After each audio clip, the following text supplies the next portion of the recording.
नमस्कार, स्वागत है साहित्यिक झरोखा चैनल पर। आज हम करेंगे एक महत्वपूर्ण टॉपिक है आलोचना साहित्य की विशेषताएं। देखिए, आलोचना साहित्य पर एक वीडियो मैं पहले भी बना चुकी हूँ, उसका लिंक मैं इस वीडियो के डिस्क्रिप्शन में डाल दूंगी, तो आप वहाँ से कर सकते हैं। तो आइए आज देखते हैं कि आलोचना साहित्य की क्या खासियत है, क्या गुण है, या इसको किस प्रकार से हम उपयोगी मान सकते हैं साहित्यिक विधा के रूप में। देखिए, सबसे पहले अगर हम इसको जानें तो आलोचना या समालोचना, इसका तात्पर्य क्या है? किसी वस्तु विषय की उसके लक्ष्य को ध्यान में रखते हुए उसके गुण दोषों एवं उपयुक्तता का विवेचन करने वाली साहित्यिक विधा क्या है? आलोचना या समालोचना कहलाती है। इसमें पाठ अध्ययन, उसका विश्लेषण, मूल्यांकन एवं अर्थ निगमन की प्रक्रिया शामिल है। अर्थात पाठ का अध्ययन किया जाता है, उसका विश्लेषण किया जाता है, उसके उद्देश्यों को ध्यान में रखते हुए उसका मूल्यांकन और उस जो अर्थ निकल रहा है या जो उसकी अर्थ निगमन की प्रक्रिया है उस पर विशेष रूप से इसमें ध्यान दिया जाता है।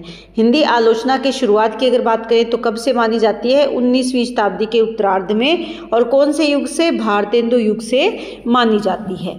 अब अगर आलोचना शब्द की व्युत्पत्ति की बात करें तो आलोचना शब्द लुच धातु से बना है। लुच का तात्पर्य क्या होता है? देखना। समीक्षा और समालोचना शब्दों का भी यही अर्थ है। अंग्रेजी के क्रिटिसिज्म शब्द के समानार्थी रूप में आलोचना का व्यवहार होता है। अंग्रेजी में इसी शब्द को हम क्रिटिसिज्म के रूप में देखते हैं। क्रिटिसिज्म के समान ही किस शब्द को लिया गया है? आलोचना। संस्कृत में इसके लिए टीका या व्याख्या और काव्य सिद्धांत निरूपण के लिए भी आलोचना शब्द का प्रयोग किया जाता है। तो आप यहाँ पर हिंदी, अंग्रेजी और संस्कृत में आलोचना शब्द का किस प्रकार इस्तेमाल किया जाता है या कौन सी भाषा में इसका क्या उच्चारण किया जाता है, उस बात को आपको यहाँ पर विस्तार से बताना है।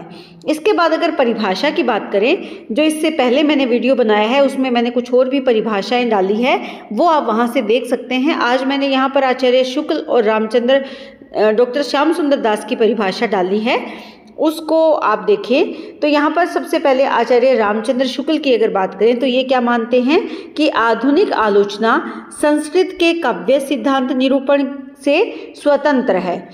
आलोचना का कार्य है किसी साहित्यिक रचना की अच्छी तरह से परीक्षा करके उसके रूप, गुण और अर्थव्यवस्था का निर्धारण करना।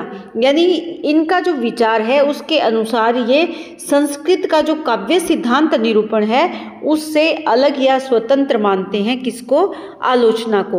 और ये मानते हैं कि आलोचना का मूल जो कार्य है वो क्या है?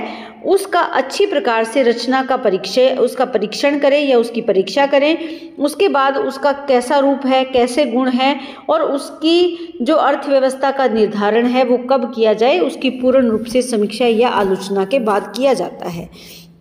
डॉक्टर श्याम सुंदर दास कहते हैं कि यदि हम साहित्य को जीवन की व्याख्या माने, यानी जो साहित्य लिखा जाता है वो वास्तव में जीवन की अगर व्याख्या है तो आलोचना उस व्याख्या की व्याख्या है।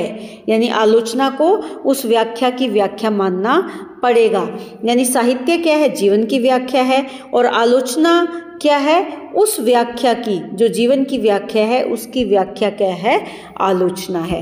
अब अगर इसकी विशेषताओं की बात करें, जो आज का हमारा मुख्य विषय और उद्देश्य भी है इस प्रश्न को देखना, तो यहाँ पर विशेषताओं को अगर देखें तो सबसे पहले विशेषता हम ले सकते हैं कि आलोचना के द्वारा ही किसी भी रचना के गुण और दोषों का पता लगता है कि क्या खूबियाँ हैं, क्या खामियाँ हैं। ये हम किसके द्वारा से पता लगा सकते हैं? आलोचना के द्वारा। आलोचना द्वारा ही रचना का वास्तविक जो मूल्यांकन है वो किया जाता है। इस विधा के द्वारा रचना की व्याख्या की जाती है तथा रचना द्वारा मन पर पड़े प्रभावों को भी व्यक्त किया जाता है। यहाँ थोड़ी टाइपिंग मिस्टेक है। तो रचना के द्वारा मन पर क्या प्रभाव पड़ता है उसकी अभिव्यक्ति भी आलोचना के द्वारा ही की जाती है। आलोचना रचना का भाव स्पष्ट करके रचनाकार का उस रचना के पीछे क्या उद्देश्य है उसको भी पूर्ण रूप से स्पष्ट करने का कार्य करती है। आलोचना के द्वारा मूल लेखक, यानी जो उसको लिखने वाला वास्तविक मूल या जो मुख्य लेखक है, और अधिक वो परिपक्व होता है। क्योंकि देखिए जब आलोचना की जाएगी तो उस रचना में से गुणों का भी पता चलेगा और उसमें से दोष भी सामने आएंगे निकल कर।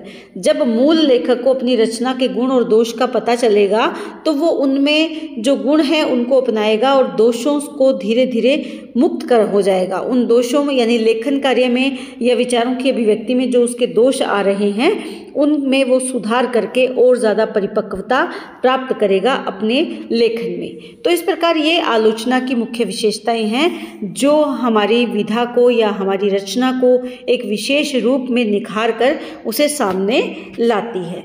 तो इस तरह से हम मान सकते हैं कि हिंदी साहित्य या संपूर्ण साहित्य जगत में आलोचना जो एक विधा के रूप में प्रचलित है इसका अपना विशेष महत्व है और इसी महत्व के कारण ये दिन प्रतिदिन और भी प्रसारित हो रही है या आलोचनाएं लिखने पर लेखक अधिक बल दे रहे हैं। तो उम्मीद करती हूँ कि प्रश्न आपको बहुत अच्छे से समझ में आया होगा। बहुत बहुत धन्यवाद।